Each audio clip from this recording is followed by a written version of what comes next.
기도하겠습니다. 하나님 감사합니다. 추수감사 주일을 맞아 우리의 인생에 참 즐거운 노래를 높여 부르게 하시니 감사드립니다.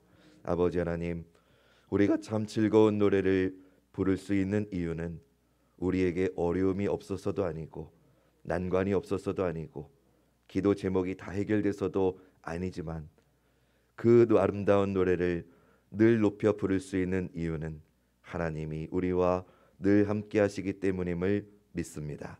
하나님이 함께 하시기에 모든 것이 감사가 되게 하시니 진정으로 감사드립니다.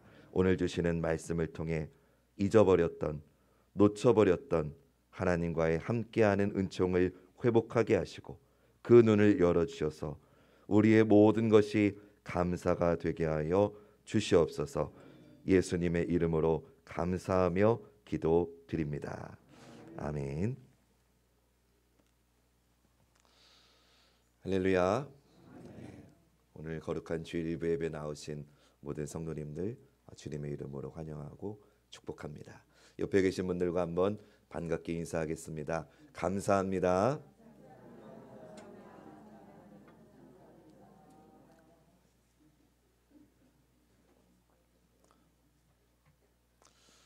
딱 1년 됐습니다. 1년 전 추수감사주일에 제가 정식으로 이제 처음 여러분과 주일 예배를 드렸던 게 딱 1년 전입니다.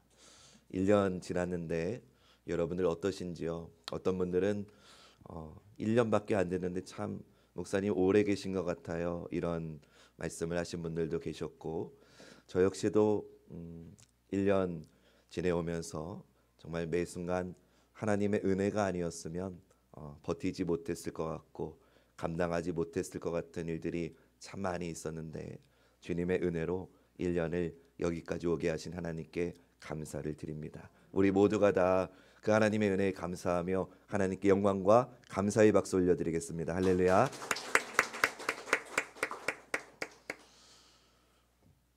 아버지하고 아들이 모두 대학의 교수인 집이 있었습니다. 여러분, 한 사람이 교수가 되는 것도 쉽지 않은데 아버지와 아들 부자가 다 같이 교수이니 그 집안이 얼마나 공부를 잘하고 똑똑한 집안입니까? 그런데 어느 날 이 집에 불이 났습니다. 한밤중에 자다가 뛰쳐나왔는데 집이 불타는 것을 보고 교수 아들이 교수 아버지에게 말했습니다. 아버지, 빨리 소방서에 신고해야겠어요.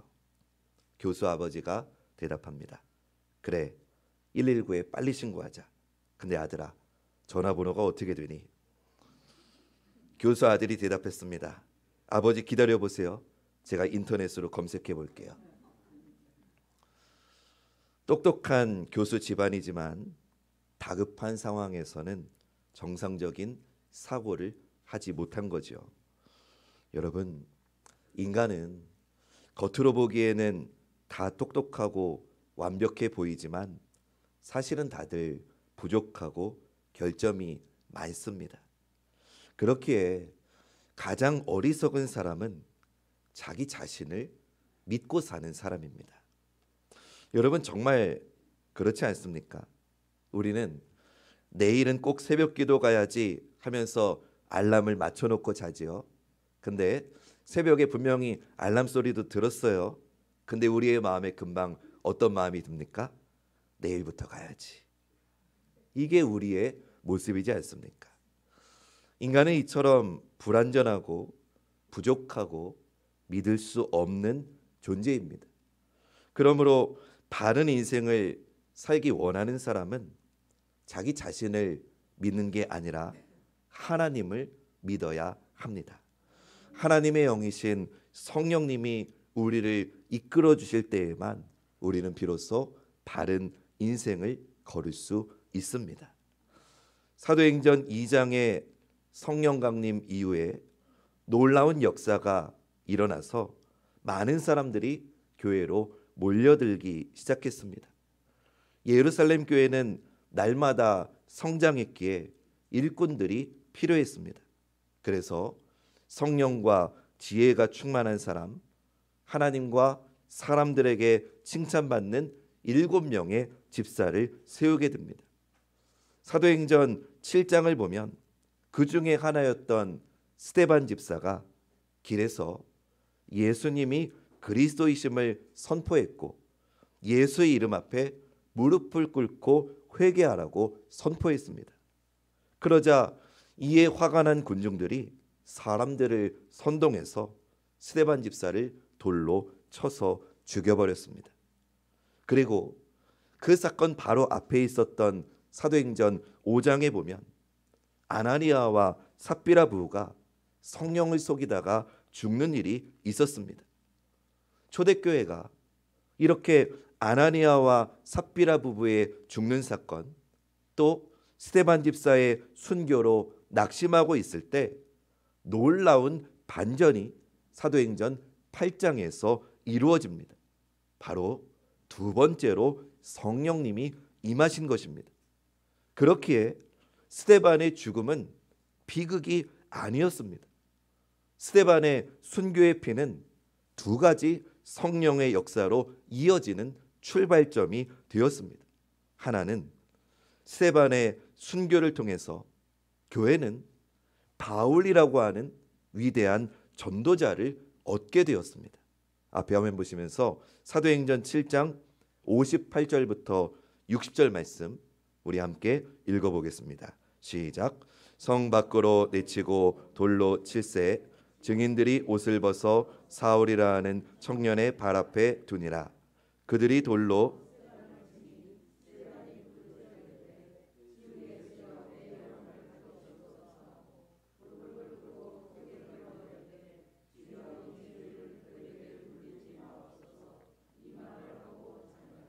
아멘.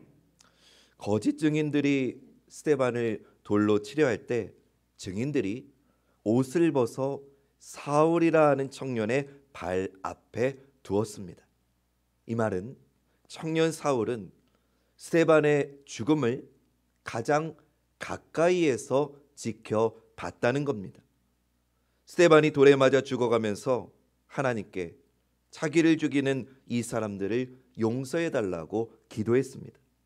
그 기도가 상달되어서 스데반을 죽이는데 앞장섰던 사울이 예수님을 만나게 되고 기독교 역사에 초석을 세우는 위대한 전도자 바울이 된 것입니다. 두 번째, 스데반의 순교 이후에 본격적인 핍박이 일어났고 그 핍박으로 인해서 복음 전도자들이 흩어지게 되었습니다. 그런데 흩어진 전도자들로 인해서 이방 땅 사마리아에도 복음이 전해지고 성령이 임하게 되었습니다. 그러니까 스데반의 죽음은 비극처럼 보였고 고난이었지만 초대교회는 이 고난을 고난으로 받아들이지 않고 믿음으로 받아들였을 때 놀라운 두 가지 기적이 일어난 것입니다. 사도 바울이라고 하는 전무후무한 종을 얻게 되었고 사마리아 땅에 성령이 임하게 되는 것을 보게 된 것입니다. 사랑하는 여러분, 이것이 믿음의 역사이고 이것이 복음의 능력인 줄로 믿습니다. 고난과 역경과 아픔이 있을 때 믿음의 사람은 그 고난과 역경을 바라보는 게 아니고 고난과 역경에 담겨 있는 하나님의 뜻을 바라보는 것입니다. 그리고 그 고난과 역경 중에서 믿음으로 응답합니다. 그럴 때 고난이 물러가고 하나님이 예비하신 복이 우리에게 다가오게 됨을 믿으시길 주님의 이름으로 축원합니다. 하나님을 알지 못하는 이들은 고난이 찾아오면 낙심하고 절망하고 원망하고 저주합니다. 그런 사람들에게 고난은 악순환이 되어가지고 엎친 데 덮친 격으로 계속해서 다가옵니다. 하지만 고난을 고난으로 인정하지 않고 고난을 축복의 열쇠로 믿고 그 고난 가운데 믿음으로 응답하는 사람들에게 하나님은 놀라운 일을 펼치십니다. 스데반의 죽음을 통해서 바울이라고 하는 전도자가 일어나게 되었고 성령이 임하신 것, 그것이 증거입니다. 바라기는 오늘 이 예배의 자리에 나와 예배하는 여러분 모두에게도 이 놀라운 성령의 역사가 임하시기를 주님의 이름으로 축원합니다. 그래서 모든 것이 감사인 성도, 모든 것이 감사인 우리 교회가 되기를 다시 한번 주님의 이름으로 축원합니다. 사마리아 땅에 성령이 임하신 사건에는 스데반의 순교 외에도 또 하나의 원인이 있었다는 것을 성경은 우리에게 알려줍니다. 앞에 화면 보시면서 사도행전 8장 4절과 5절 말씀 읽어보겠습니다. 시작. 그 흩어진 사람들이 두루 다니며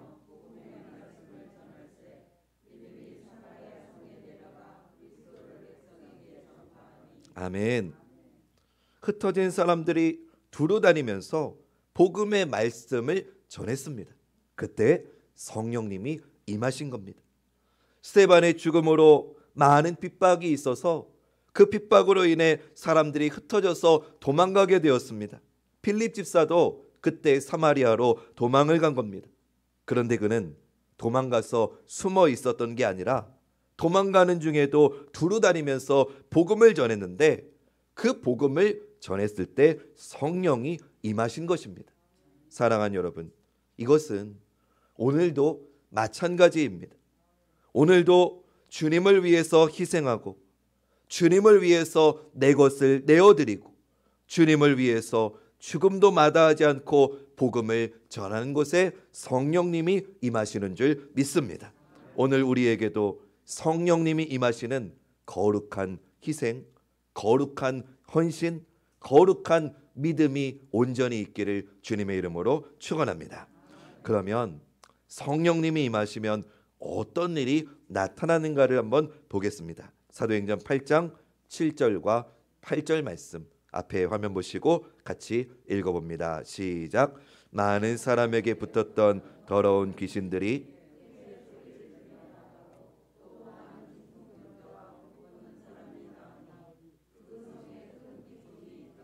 아멘. 빨간색 부분을 보니까 성령님이 임하시니까 먼저 귀신이 떠나갔습니다. 그리고 중풍병자와 못 걷는 사람이 나았습니다.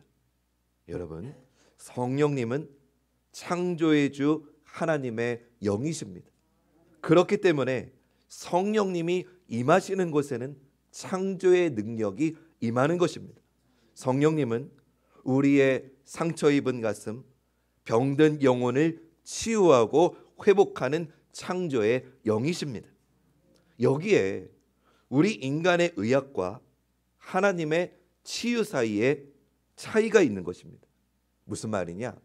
인간의 의학은 그 현상만을 치유합니다. 다친 상처만 치료합니다. 그리고 할 수 있는 것은 다치지 않도록 예방만 하는 겁니다. 그러나 여러분, 인간의 질병은 단순히 그 현상만으로 그치지 않습니다. 무슨 말이냐면 예를 들겠습니다. 내가 다리를 다쳤어요.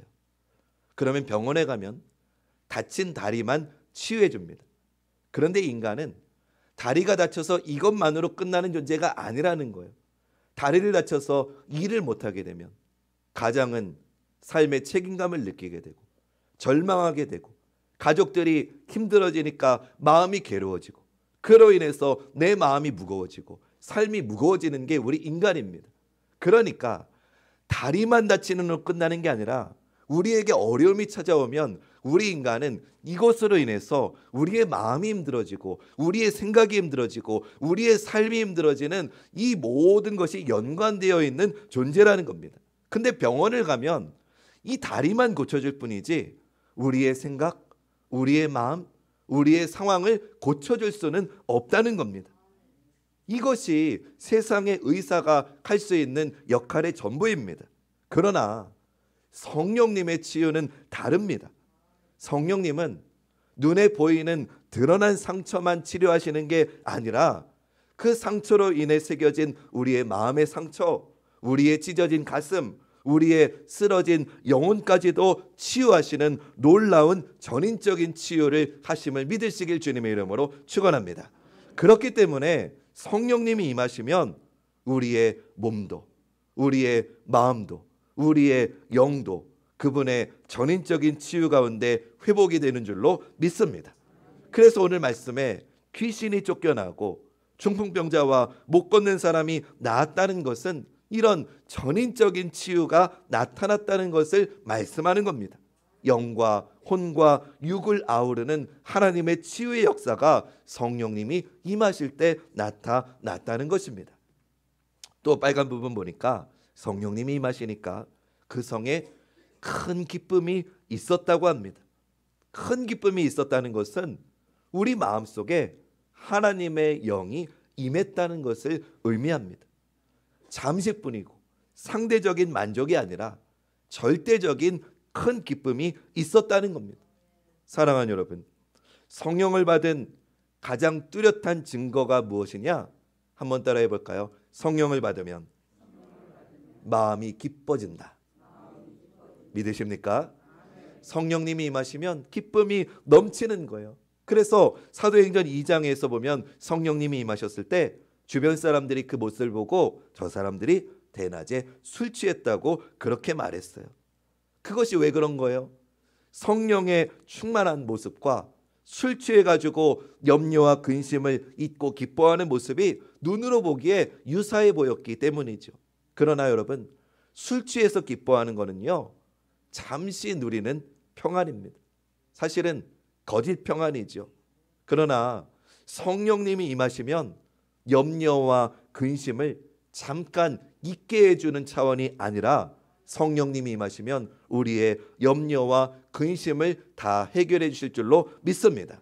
이것이 우리 안에 성령님이 임하실 때 나타나는 증거라는 겁니다. 그러면 오늘 본문으로 가서 사도행전 8장에 임한 성령님과 앞에 임했던 사도행전 2장에 예루살렘에 임한 성령님의 차이는 어떤 차이가 있는가를 좀 우리가 알 필요가 있습니다. 먼저 첫 번째, 사도행전 8장에 임하신 성령 강림은 이방 지역에 일어난 사건이라는 겁니다. 사도행전 2장의 성령 강림이 예루살렘에 임한 것이었다면 사도행전 8장의 성령님은 이방 지역인 사마리아에 임하셨다는 겁니다. 사도행전 2장의 성령 강림은 예수님의 약속의 결과로 일어난 겁니다. 예수님께서 제자들에게 너희는 예루살렘을 떠나지 말고 약속하신 성령님을 기다리라 하셨고 그 말씀대로 성령께서 임하신 겁니다. 그러나 사도행전 8장의 성령님은 순교의 피가 뿌려지고 최초로 이방 땅에 임하신 사건이라는 겁니다. 목사님, 뭐 예루살렘에 임하고 사마리아 임한 게 뭐 어쨌다고, 무슨 복덕방도 아니고 무슨 뭐 성현동에 임하고 은천동에 임한 게 뭐가 대단하다고 이러십니까? 생각할 수 있지만 그렇지 않아요. 이거는 굉장히 중요한 의미가 있는 사건입니다. 왜냐? 하나님의 성령이 전에는 이스라엘에만 임하는 줄 알았어요. 전에는 유대인들에게만 임하시는 줄 알았어요. 근데 사도행전 8장에 보니까 성령님은 천한 땅 사마리아 땅에도 임하셨다는 거예요. 그래서 그 모습을 보고 모두가 놀라워했다는 거예요. 여러분, 이거는 무엇을 말하는 걸까요? 하나님의 거룩한 영이신 성령님은 사람을 차별하지 않으신다는 거예요. 성령님은 부자에게만 임하는 게 아니고 가난한 자에게도 임하는 거예요. 성령님은 한국 사람에게 임하는 게 아니고 외국인에게도 임하시는 거예요. 성령님은 그런 것들을 구분하지 않으십니다. 왜냐? 하나님은 만유의 주인이시기 때문입니다. 우리 주님은 부유한 자의 주인인 동시에 가난한 자의 주인이시고, 우리 하나님은 이스라엘의 주인인 동시에 온 이방인의 주인이시기 때문입니다. 그렇기에 성령님은 어느 곳이든 누구에게든지 주님을 열망하고 소원하는 자에게 임하시는 줄로 믿습니다. 사도행전 8장은 그것을 말씀하는 겁니다. 이방 가운데 임하신 성령님을 알려주는 것입니다. 두 번째, 사도행전 8장에 임하신 성령님은 한번 따라해 볼까요? 사도들이 안수할 때 임하셨다. 아멘. 오늘 본문 사도행전 8장 14절에서 17절 말씀, 우리 조금 길지만 앞에 화면 보시면서 읽어보겠습니다. 시작. 예루살렘에 있는 사도들이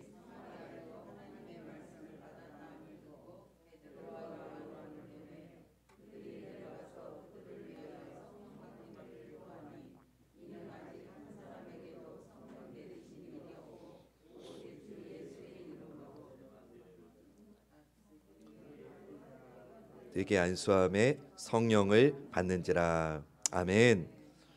사마리아 땅에 빌립 집사가 먼저 들어가서 복음을 전했습니다. 많은 사람들이 믿고 따랐고 귀신과 병에서 노임을 받게 되었습니다. 그러자 빌립 집사가 이 지금 사마리아 땅에 일어나고 있는 이 놀라운 일들을 예루살렘 교회에 보고를 했습니다. 빨리 와서 지금 이 사마리아 땅이 임하고 있는 성령의 역사를 보라고 한 겁니다. 그런데 이제 예루살렘 교회가 그 보고를 듣고 베드로하고 요한을 보냅니다. 베드로하고 요한이 와서 보니까 사람들이 예수님도 믿고 세례도 받고 귀신이 쫓겨나고 병도 낫는데 문제가 하나 있었어요. 성령에 대해서는 전혀 모르고 있었다는 거예요. 그래서 베드로와 요한이 사도들이 안수했을 때 성령님이 임하셨다는 거예요. 여러분, 사도행전 2장에서는 간구하고 기도하는 모든 사람에게 성령님이 임하신 반면에 사도행전 8장에서는 사도들이 손을 얹고 안수 기도할 때 그 손을 통해서 성령님이 임하셨다는 거예요. 이것은 성령님이 임하시는 두 가지 모습을 우리에게 보여주는 겁니다. 성령님은 사람들이 모여서 간절히 기도할 때 임하시는 분이고, 또 성령님은 사도들이 손을 얹어 기도할 때, 안수 기도할 때 임하시는 분이라는 겁니다. 근데 간절히 기도할 때 임하시는 경우, 사도행전 2장처럼 마가의 다락방에서 간절히 기도할 때 임하시는 경우는 대개 믿음이 성숙한 사람들, 믿음이 좋은 사람들이 모여서 기도할 때 성령님이 임하시는 경우입니다. 근데 이 지금 사마리아의 경우는 대부분 초신자들이었어요. 하나님을 잘 알지 못하는 사람들이었어요. 그럴 때는 사도들의 안수 기도를 통해서 성령님이 역사하신 겁니다. 여러분, 안수 기도에 능력이 있다는 걸 여러분 믿으십니까? 저는 이걸 믿거든요. 제가 능력이 있어서가 아니라 아무것도 아닌 이 목사에게 성령께서 주님의 능력을 부어주셔서 믿음으로 손을 얹고 주님의 능력을 힘입어서 기도할 때 병이 낫고 마음이 깨끗하게 되고 삶의 회복이 일어날 줄로 믿습니다. 안수 기도에는 힘이 있습니다. 근데요, 제가 지금 하는 말씀 잘 들으세요. 안수 기도는요, 영양주사하고 비슷합니다. 여러분, 영양주사는 누가 맞아요? 건강한 사람이 맞아요? 연약한 사람이 맞는 게 영양주사잖아요. 건강한 사람에게는요, 영양주사가 필요 없지만 몸이 피곤하거나 허약한 사람에게는요, 영양주사가 도움이 되는 거죠. 안수기도도 마찬가지라는 거예요. 이미 믿음이 충만한 사람들은 사도, 목사의 안수기도 없이도 기도하는 중에 성령을 받을 수 있어요. 그런데 믿음이 약한 이들, 초신자들, 아직 믿음의 확신이 없는 이들, 하나님을 아직 잘 알지 못하는 이들은 주의 종들을 통해서 주의 종이 안수기도할 때 임하게 된다는 거예요. 성령님이 임해 주신다는 거예요. 그러니 믿음이 약한 이들은 주의 종의 안수기도를 통해 성령님이 임하심을 믿고 사모함으로 주님 앞에 나올 때 그에게도 성령이 임하게 된다는 거예요. 여러분, 이게 왜 중요하냐? 성령님은 만유의 주제로서 어느 곳이든 누구든지 사모하기만 하면 임해 주시는데, 믿음이 좋은 자들에게만 성령이 임하는 게 아니라 믿음이 약해도 주의 종의 안수기도를 통해 성령이 임하신다는 거예요. 그러니까 내가 가난하든 부하든, 내가 높은 자든 낮은 자든, 내가 믿음이 굳건하든 믿음이 연약하든 성령님이 사모하는 자에게는 임하신다. 그러니 우리에게는 모두가 성령이 임하게 될 수 있는 것이고, 그렇기에 우리에게는 모든 것이 감사인 줄로 믿습니다. 마지막으로 우리는 시몬과 베드로의 대화를 통해서 성령님에 대한 다른 교훈 하나를 얻을 수 있어요. 그게 오늘 본문인데요. 사마리아 땅에 시몬이라고 하는 마술사가 있었는데 오늘날로 말하면 무당입니다. 그는 꽤 신령한 무당이라서 병도 고쳤고 예언도 했고 귀신도 쫓는 사람이었어요. 그래서 사마리아 성에서는 그 사람을 큰 자라고 역임을 받았어요. 근데 그가 보니까 빌립 집사가 더 많은 귀신을 쫓고 더 큰 병들을 고치는 것을 보고는 시몬이 빌립 앞에 무릎을 꿇고 세례를 받았어요. 왜냐? 빌립이 자기보다 더 큰 신을 모시고 있다고 생각한 거예요. 근데 예루살렘 교회에서 베드로하고 요한 사도가 와가지고 그 사도들이 행하는 걸 보니까 그들이 더 굉장한 일을 행하는 거예요. 그러자 시몬이 베드로한테 돈을 가지고 가서 이렇게 말합니다. 오늘 본문 18절에서 20절 말씀 우리 화면 보시면서 읽어보겠습니다. 시작. 시몬이 사도들의 안수로 성령 받는 것을 보고 돈을 들여 이르되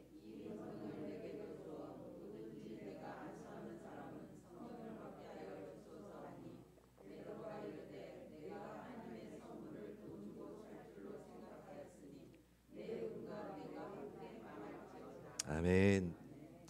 이 시몬은 돈으로 성령의 능력을 살 수 있는 줄 알았던 거예요. 그러나 베드로는 분명하게 말합니다. 내가 하나님의 선물을 돈 주고 살 줄로 생각하였으니 내 은과 내가 함께 망할지어다. 여러분, 우리는 이 대화를 통해 성령님이 어떤 분이신지 알 수 있습니다. 성령님은 결코 돈으로 살 수 없는 분이고 돈으로 소유할 수 없는 분이라는 겁니다. 성령님은 돈을 주고 사가지고 내 마음대로 부릴 수 있는 분이 아니라는 겁니다. 근데 여러분, 귀신은 돈 주고 살 수 있습니다. 이게 무당이 하는 짓입니다. 돈을 들여서 부적을 사면 귀신을 얼르고 달랠 수 있다는 겁니다. 돈을 주고 구슬하면 귀신의 애군을 막을 수 있다는 겁니다. 돈을 주고 귀신의 능력을 좌지우지할 수 있다는 게 세상의 점집이고 무당입니다. 그러나 성령님은 우리가 부리는 대상이 아니고 우리가 모시는 분입니다. 성령님은 우리가 주인이 아니라 그분이 우리의 주인이십니다. 우리가 성령을 도구로 사용하는 것이 아니라 성령님이 우리를 도구로 사용하시는 겁니다. 그래서 성령님은 우리의 인격을 바꾸시고 우리의 삶을 복되게 하시고 내 삶을 평안하게 하시고 내 인생의 주인 되심을 믿으시길 주님의 이름으로 축원합니다. 시몬은 이 사실을 알지 못하고 돈으로 성령의 능력을 살 수 있을 것이라고 생각한 겁니다. 근데 여러분, 이게 오늘 우리가 사는 세상의 모습 아닙니까? 세상은 모든 것을 돈으로 사라고 말합니다. 돈으로 사면 행복하다고 말합니다. 큰 집 사면 행복하다고 말합니다. 좋은 차 사면 행복하다고 말합니다. 그러니 돈으로 다 사라는 겁니다. 근데 여러분, 돈으로 사는 것에는 감사가 없습니다. 그렇죠, 여러분. 생각해 보세요.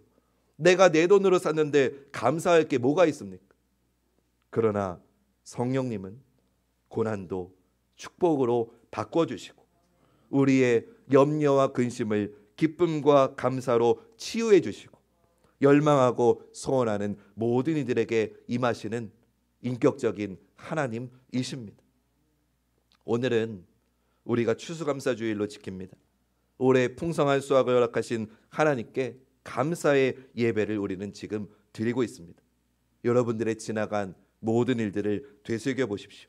모든 것이 주님의 은혜임을 고백하지 않을 수 없으실 겁니다. 성령님이 임하실 때 모든 것이 감사가 됩니다. 바라기는 성령님의 임재 가운데 우리의 모든 것이 그리고 앞으로의 우리의 모든 날들이 감사가 되는 우리 사랑하는 관악중앙교회 모든 성도님들 되시기를 주님의 이름으로 축원합니다.